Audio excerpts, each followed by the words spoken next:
HDFC Bank, for years the very bedrock of the Indian market, recently lost a quarter of its value. It was a sharp, multi-billion-dollar contraction that caught the entire sector off guard. While retail investors reacted with immediate selling, institutional money shifted into a holding pattern, watching and waiting to see if this was a temporary dip or the start of a much deeper rot. This creates a difficult choice for anyone with a portfolio. Are we watching a reliable market leader turning to a dangerous value trap? Or is this the rare entry point everyone looks for, but few actually take? The problem is that standard stock screeners are struggling to provide a clear answer.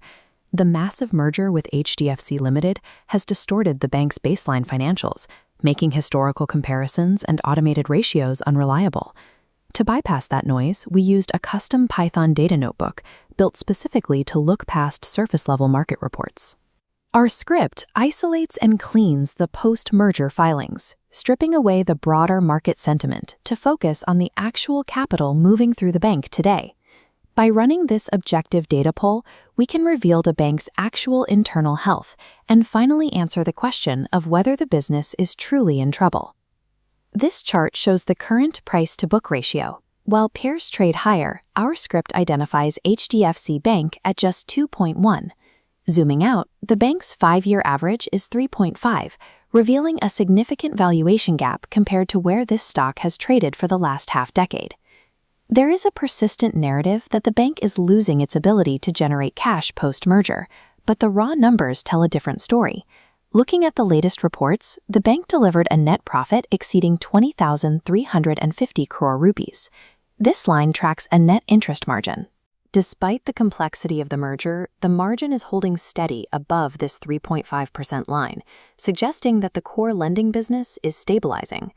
Major institutional brokerages are noticing this stabilization, with price targets now converging between 1,000 and 1,040 rupees, representing a potential upside of over 30%. Based on these specific quantitative metrics, the bank's current price appears to be sitting deep within a historical buy zone. If the core financial data is this strong, why did the market trigger such a sharp 25% sell-off? We have to look at the governance issues that shook investor confidence. The first major trigger was the departure of Atanu Chakrabarty, the bank's part-time chairman, who resigned mid-term. His resignation letter cited a lack of congruence with his personal values and ethics. For institutional investors, those words are an immediate red flag regarding the bank's internal culture. Then came the controversy in their overseas operations. Regulators looked into allegations that branches in Dubai and Bahrain missold high-risk bonds to NRI clients, leading to a temporary ban on onboarding new clients in those regions.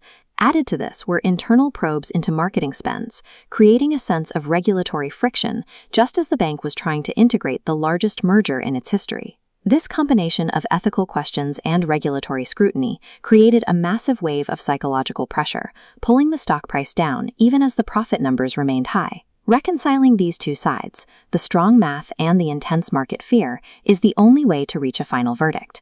For the short-term trader, the outlook requires extreme caution. Ongoing merger integration and lingering regulatory questions mean the stock is likely to face continued volatility. This isn't a smooth ride back to the top. However, for the long-term investor, the perspective is very different. You are looking at a scenario where a historically reliable earner is trading at its lowest valuation multiples in years, while its core margins are beginning to level out. The value trap persists for those focused on short-term sentiment, but for patient investors, the wide gap between the bank's consistent earnings and its current discounted valuation is a signal that's becoming difficult to ignore. Based on the data versus the fear, are you buying the dip or staying away? Tell us your strategy in the comments. For more data-backed analysis on the stocks moving the market, make sure to like and subscribe.